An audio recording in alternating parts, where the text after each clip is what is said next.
नमस्कार। हर साल 21 मार्च को वन दिवस मनाया जाता है और 2021 के वन दिवस की थीम है फॉरेस्ट रिस्टोरेशन, यानी कि जंगलों का संरक्षण करना और उसमें थोड़ा सा संवर्धन भी करना। और वन का अगर महत्व देखें तो हमारे जीवन में प्रत्येक क्षेत्र में इसका महत्व है, चाहे वो बायोडाइवर्सिटी में देखें या आर्थिक संसाधन के रूप में देखें या किसी भी बिल्डिंग को बनाना है या एनी टाइप ऑफ वर्क, चाहे इकोनॉमिकल हो चाहे कल्चरल हो, तो उसमें वन का अपना एक महत्व है। ज्योग्राफी की दृष्टि से भी फॉरेस्ट का अपना एक इम्पोर्टेंस है कि सॉइल को कैसे वो कटने से बचाता है या ग्लेशियर्स जो हैं वो जल्दी से पिघल करके गिरे ना, तो उसके लिए भी फॉरेस्ट जो है पहाड़ी क्षेत्रों में, ग्लेशियर वाले क्षेत्रों में उपयोगी होता है। तो इस प्रकार से देखें तो जीवन के प्रत्येक क्षेत्र में वन का अपना महत्व है और वन की सुरक्षा करना भी दायित्व है।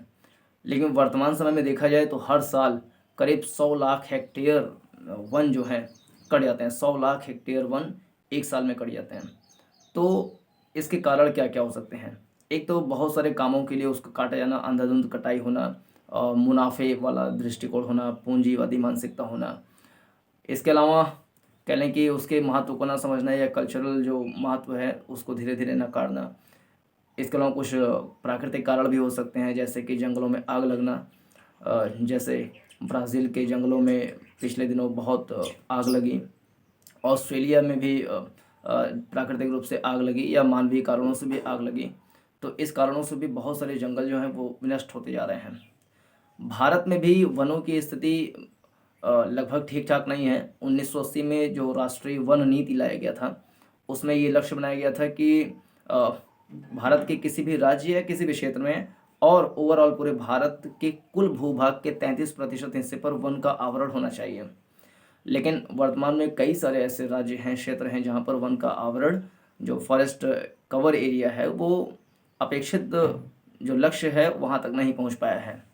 फॉर एग्ज़ाम्पल अगर पंजाब और हरियाणा को लें तो वहाँ पे मुश्किल से 3-4% के आसपास, मतलब कुल भूभाग के 3-4% एरिया पर ही वन है। उत्तर प्रदेश में देखें तो 4 से 5% एरिया पर वन है। बिहार में 7% है, पश्चिम बंगाल में 14% है।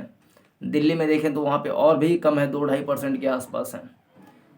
अगर वन की समृद्धता के मायने में देखें तो अरुणाचल प्रदेश, नागालैंड, मणिपुर, मिज़ोरम, असम के इलाके, इसके अलावा छत्तीसगढ़, मध्य प्रदेश, तो यहाँ पर वन का आवरण ठीक ठाक है।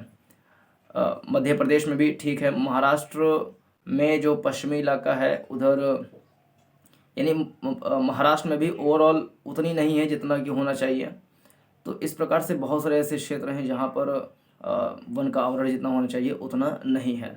तो इसको बढ़ाने की आवश्यकता है और राष्ट्रीय वन नीति 1980 को सही तरीके से लागू हो सके, वो 33% आवरण पर वन का आवरण हो सके, तो इसको सुनिश्चित किया जाना चाहिए।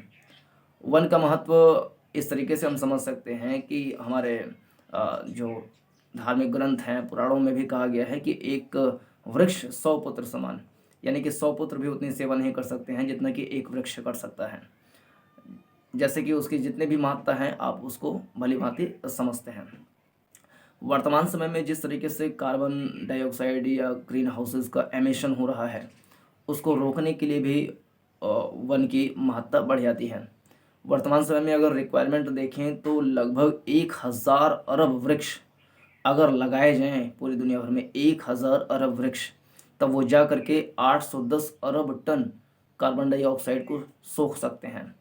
तो 810 अरब टन कार्बन डाइऑक्साइड को सुखवाने के लिए, उसको अवशोषित करने के लिए ज़रूरी है कि 1000 अरब टन वृक्षों का आवरण बढ़ाया जाए पूरी दुनिया में। उत्तर प्रदेश सरकार ने भी 2020 में घोषणा की थी कि उसमें वन का आवरण जो है करीब करोड़ों की संख्या में, 20 करोड़ के आसपास जो है, 20 की 22 करोड़ वृक्ष जो हैं यूपी में लगाए जाएंगे। तो इस प्रकार से अन्य राज्य भी अपनी जनसंख्या के हिसाब से सुनिश्चित कर सकते हैं कि जितनी उनकी जनसंख्या है कम से कम उतना वृक्ष हर साल लगाने का लक्ष्य रखें। तो इस तरीके से वन का आवरण बढ़ाया जा सकता है। तो ये था इसके बारे में। आप बता सकते हैं कि वन का आवरण कैसे बढ़ाया जा सकता है, इसकी क्या महत्ता है और ये बायोडाइवर्सिटी के लिए कितना ज़्यादा उपयोगी हो सकता है। पूरा देखने के लिए धन्यवाद। नमस्कार। जय हिंद।